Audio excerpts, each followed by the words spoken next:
आइए चैप्टर 14 लेते हैं जिसका नाम स्टैटिस्टिक्स है। बच्चे क्या कहते हैं? मोस्टली स्टैटिक्स कहते हैं। क्या कहते हैं? स्टैटिक्स। एक्चुअली ये स्टैटिक्स नहीं होता है, स्टैटिस्टिक्स होता है। ठीक है, स्टैटिक्स आओगे तो आपको एक मैथमेटिक्स की में भी ब्रांच आ जाता है बीएससी क्लासेज में, और पहले इंटरमीडिएट में भी था, अब हटा दिया गया है। पहले 6 बुक हुआ करती थी इंटरमीडिएट में, स्टैटिक्स भी एक होती थी। Algebra, trigonometry, calculus, coordinate, statics और डायनामिक्स, 6 बुक हम लोग इंटरमीडिएट में पढ़ते थे। 11th और 12th क्लास मिला के 6 बुक हम लोग पढ़े हुए हैं इंटरमीडिएट में। बाद में सीबीएसई ने तो पहले ही कॉन्साइज कर दिया, यूपी बोर्ड ने भी काफी दिनों से कोर्स को बहुत शॉर्ट कर दिया है। अब केवल 2 बुक चलती है, काम चल जाता है। एक 11th में, 2 12th में मिला के 3 बुक से काम चल जाता है। पहले बहुत ब्रॉड सिलेबस हुआ करता था। तो स्टैटिस्टिक्स हिंदी में सांख्यिकी कहेंगे, और उस स्टैटिक्स को स्थिति विज्ञान कहते हैं। ठीक है, वो तुमको फिजिक्स में मिलेगा 11th क्लास में। ठीक है, स्टैटिक्स। ठीक है, थोड़ा बहुत हाइड्रोस्टैटिक्स मिलेगा, हाइड्रोडायनामिक्स मिलेगा। ठीक है, और यहाँ जो स्टैटिस्टिक्स है वो प्योरली क्या है? सांख्यिकी है। सांख्यिकी मतलब संख्याओं के गुणधर्म, संख्याओं से तो किसी चीज को, डाटा को तुम क्या करते हो? रिप्रेजेंट करते हो। तो रफली इसको डिफाइन करने की कोशिश करें, the branch of mathematics which deals with the study of representation of datum. Datum क्या होता है? डाटा का प्लूरल होता है। ठीक है, डाटा सिंगुलर है और डेटम उसका प्लूरल होता है। तो जो डाटा हैं, बहुत सारे डाटा, डेटम का रिप्रेजेंटेशन, उनकी टेंडेंसीज, उनके कैरेक्टरिस्टिक्स और उनकी एनालिसिस जो डील करता है, उसको क्या कहते हो? स्टैटिस्टिक्स कहते हो। तो स्टैटिस्टिक्स क्या है? मैथमेटिक्स की एक ऐसी ब्रांच है जो आंकड़ों के रिप्रेजेंटेशन, उनकी टेंडेंसीज और उनकी कैरेक्टरिस्टिक्स और उनकी क्या करता है? एनालिसिस करता है। ठीक है ना, हम 2 ही लिखे हैं, टेंडेंसीज और उन सबको हटा दिए, कैरेक्टरिस्टिक्स हटा दिए हैं, सिर्फ representation of data, datum and their analysis is called statistics. ठीक है, स्टैटिस्टिक्स की डेफिनेशन क्लियर हो जाती है। अब हमको देखना है कि डेटम मतलब डाटा का प्लूरल कितने प्रकार के होते हैं। छोटी क्लास में भी आपने पढ़ा होगा, लेकिन फिर आपको इसमें फिर से आपको रिवाइज करवा दे रहा हूं, मैं थोड़ा सा याद दिला देता हूं। Types of datum.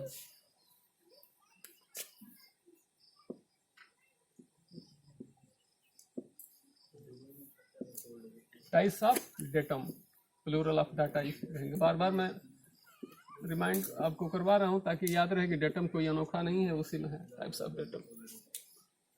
डाटा कितने तरह के होते हैं? 3 तरह के होते हैं। कितने तरह के होते हैं? 3 तरह के।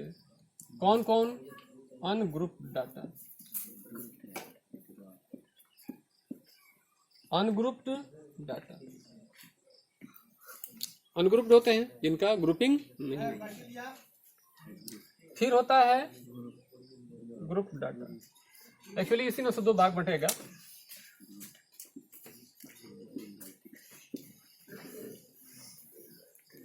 ग्रुप्ड डाटा, ग्रुप्ड में भी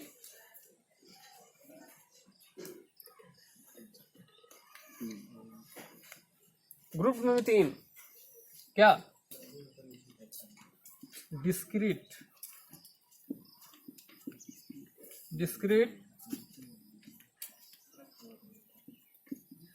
frequency distribution. Discrete frequency distribution. एक होता है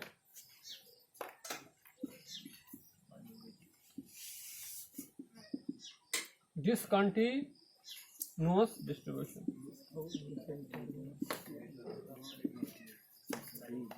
ठीक है, यहां दिख रहा है क्या?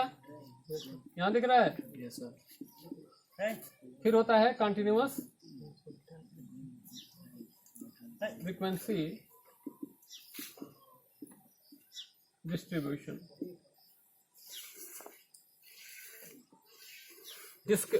ये होता है डिसकंटिन्यूअस डिस्ट्रीब्यूशन। फ्रीक्वेंसी डिस्ट्रीब्यूशन कर लो।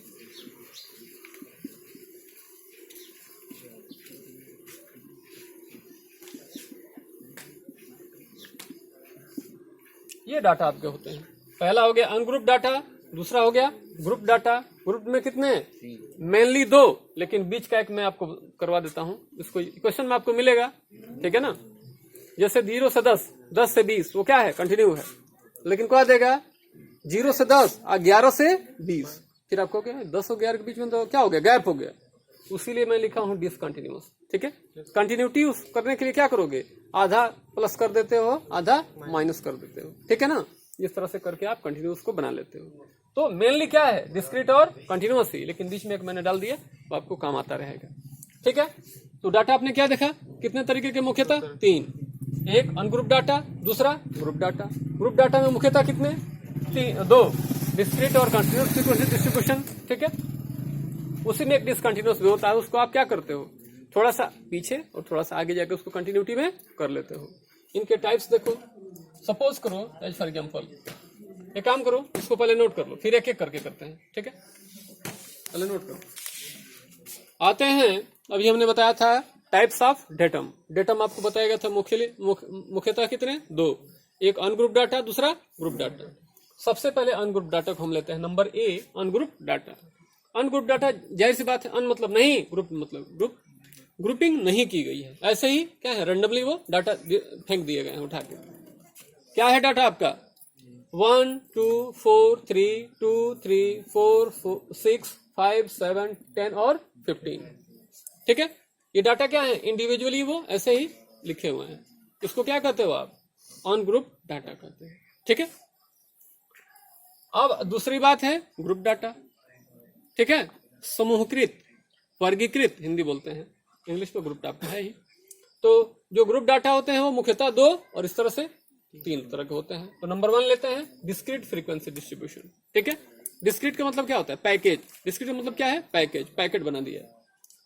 जैसे मान लो आपके पास वैल्यूज है, मान लो हम बात करते हैं किसी क्लास में तुम टेस्ट लिए, क्या किए? टेस्ट लिए, 25 नंबर का मैक्सिमम मार्क्स है। मैक्स मार्क्स कितना है? 25 का है, ठीक है। और बच्चों ने जो एग्जाम दिया, उनके मार्क्स को तुमने डिटेक्ट किया कि कौन कितना पाया है, इवेलुएट किया। मान लो 5 नंबर से स्टार्ट करते हैं, 5 नंबर से स्टार्ट करते हैं, कहां तक जाते हैं? 25 तक जाते हैं मैक्सिमम। 5 नंबर कितने स्टूडेंट्स पाए हैं? 0। एक भी बच्चा ऐसा नहीं है जिसने 5 नंबर पाया है, ठीक है। सारे के सारे बच्चे क्या हैं? पास हैं। क्यों? पासिंग कितना होता है? 25 का 1/3, 8.33 है। तो 10 सभी पाए, मतलब पास सभी हैं। तुम्हारी क्लास में कोई फेल नहीं है, सारे के सारे बच्चे क्या हैं? पास हैं। लेकिन थर्ड डिवीजन कितने लोग पास हैं? 2 लोग। और 15 मार्क्स कितने पाए हैं? 4 पाए हैं। 20 नंबर कितने पाए हैं?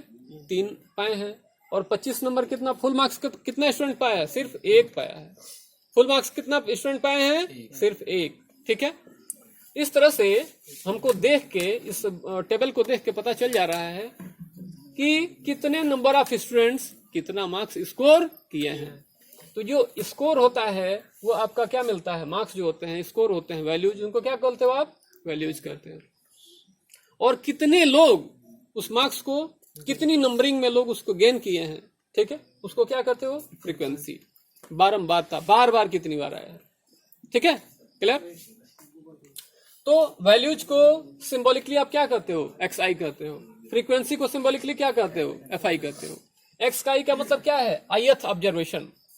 क्या है? Ith observation. फ्रीक्वेंसी का मतलब क्या है? एफ आई का मतलब क्या है? Frequency of ith observation. मतलब कि जो 5 है उसकी फ्रीक्वेंसी क्या है? 0 है। मतलब 5 नंबर कोई भी स्टूडेंट गेन नहीं किया है। 10 जो है दूसरा डाटा है, नंबरिंग सीजर काउंट करो तो ये पहला डाटा है, दूसरा, तीसरा, चौथा, 5वां। तो दूसरे डाटा की फ्रीक्वेंसी कितनी है? 2 है। मतलब कि x1 क्या है? 5 है। f1 क्या है? 0 है। x2 क्या है? 10 है। f2 क्या है? 2 है। x3 क्या है? 15 है। f3 क्या है? 4 है। Like that. बस समझ में आ गई? तो इस तरह के डाटा को आप कहते हो अनग्रुप डाटा, इस वाले को discrete frequency distribution. Is that clear? हाँ, यहां तक नोट करो, आगे चलते हैं। हम ग्रुप डाटा का पहला टाइप हम देखे थे, क्या था? Discrete frequency distribution. पैकेज में उनके जो आते थे, स्कोर्स आते थे, वैल्यू जाती थी, उनकी कितनी बार फ्रीक्वेंसी है, रिपीटिशन कितनी बार है, तो डिस्क्रीट आपको देख।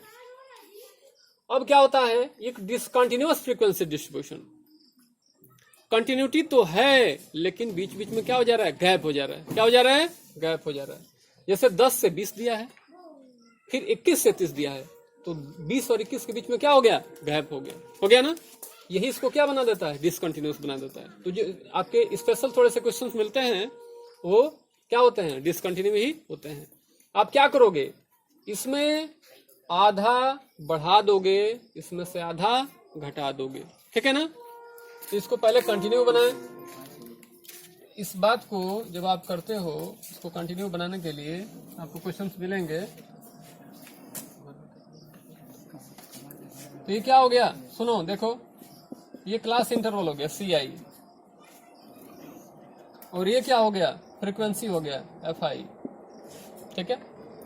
ये 10 से 20 है ना, तो क्या करोगे, 9.5 से क्या करोगे,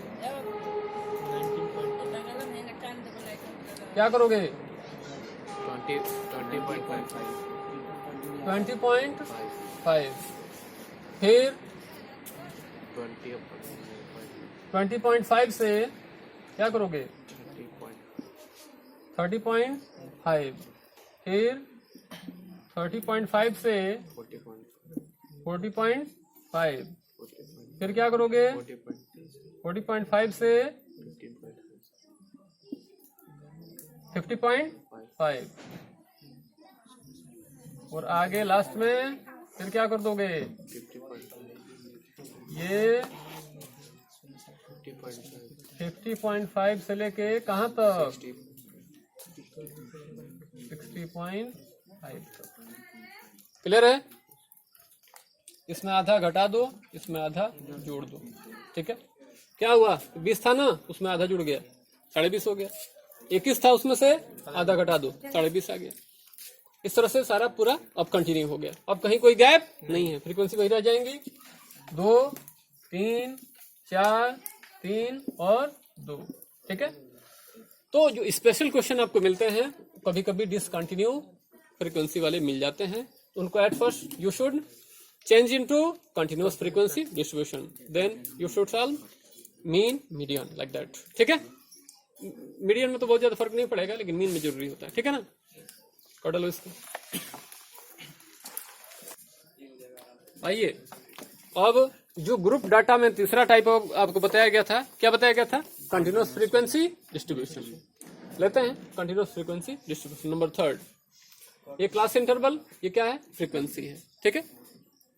सपोज करो किसी क्लास में हम जाते हैं, मान लो कि एक क्लास लेते हैं हम, 12th क्लास लेते हैं। कौन सा क्लास ले रहे हैं, 12th क्लास। 12th क्लास के बच्चों का वेट कर रहे हैं, क्या कर रहे हैं, वेट कर रहे हैं कि कौन कितने किलो का है।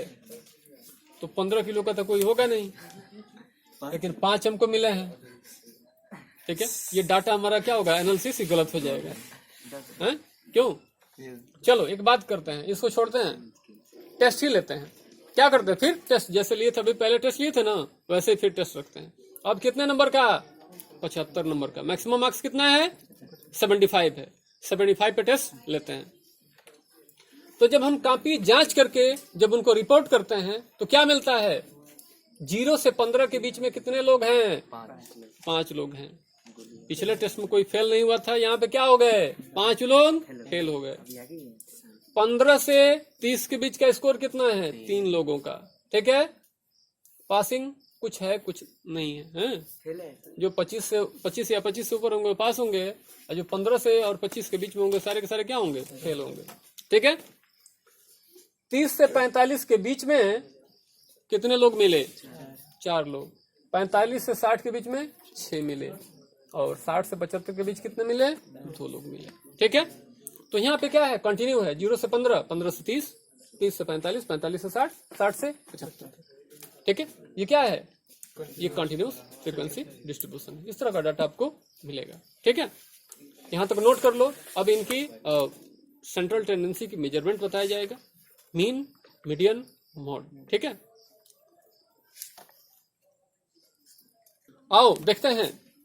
अब हमको देखना है मेजरमेंट ऑफ सेंट्रल टेंडेंसी।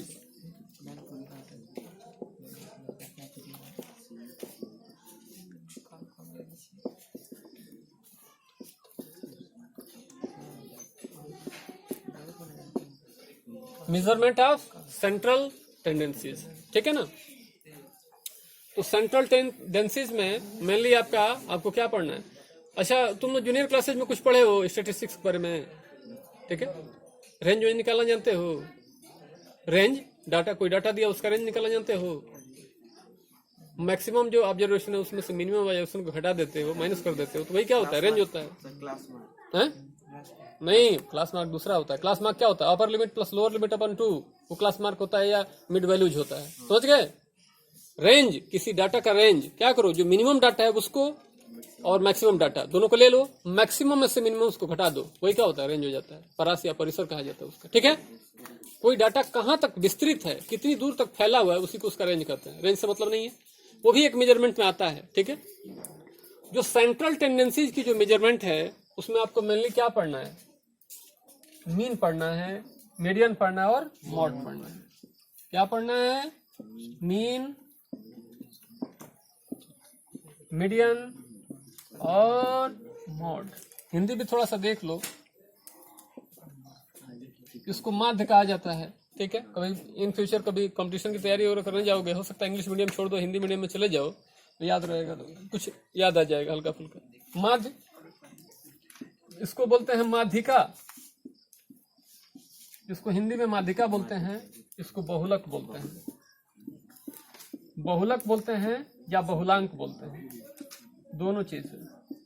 कहीं कहीं बहुलक मिलेगा, कहीं कहीं बहुलांक मिलेगा, दोनों एक ही बात है।